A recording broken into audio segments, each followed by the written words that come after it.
Mathilde Seigner n'a pas perdu son franc-parler, mais à l'aube de ses 55 ans, l'actrice avoue s'être mise en retrait des feux de la rampe.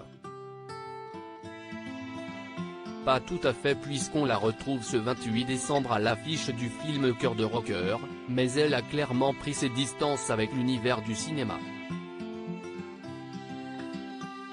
D'ailleurs, elle n'habite pas à Paris et explique comment sa vie au vert lui fait du bien dans le portrait de la semaine de 7 à 8 le 11 décembre 2022.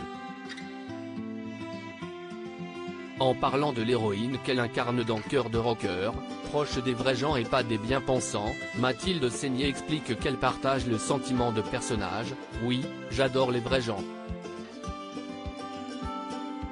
D'ailleurs en vieillissant, je vois de moins en moins de gens de mon milieu. Comme je me suis acheté une nouvelle maison dans le sud, je me suis fait tout un groupe d'amis dans le sud que j'adore. Je me sens bien avec ces gens. Ça m'aère le cerveau. Loin de Paris, elle s'épanouit pour le mieux comme d'autres, tels que Pierre Ninet installé loin de la frénésie de la capitale avec sa famille.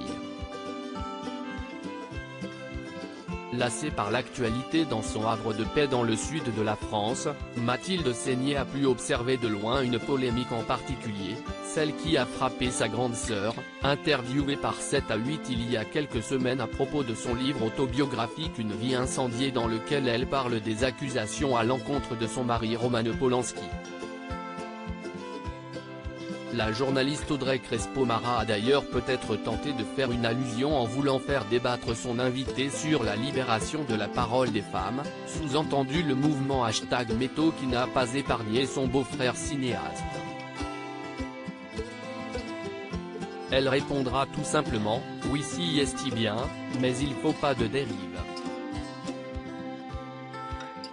Au cours de son portrait, elle évoque son fils de 15 ans, né de son couple avec le cadreur Mathieu Petit, qui porte le prénom de son illustre grand-père qu'elle adorait, le comédien Louis Seigner. Un garçon qu'elle décrit comme très mature, il n'a pas le même point de vue, il est d'une autre génération.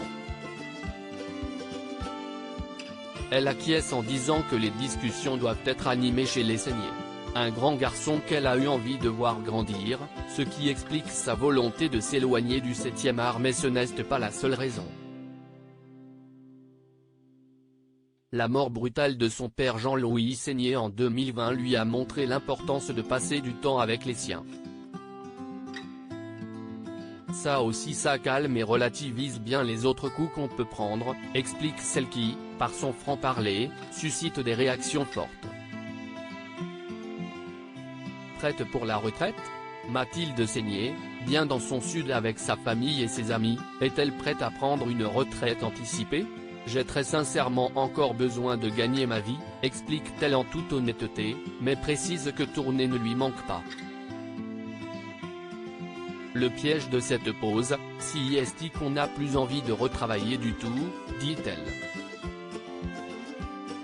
Une décision qui va attrister les fans de cette comédienne très populaire.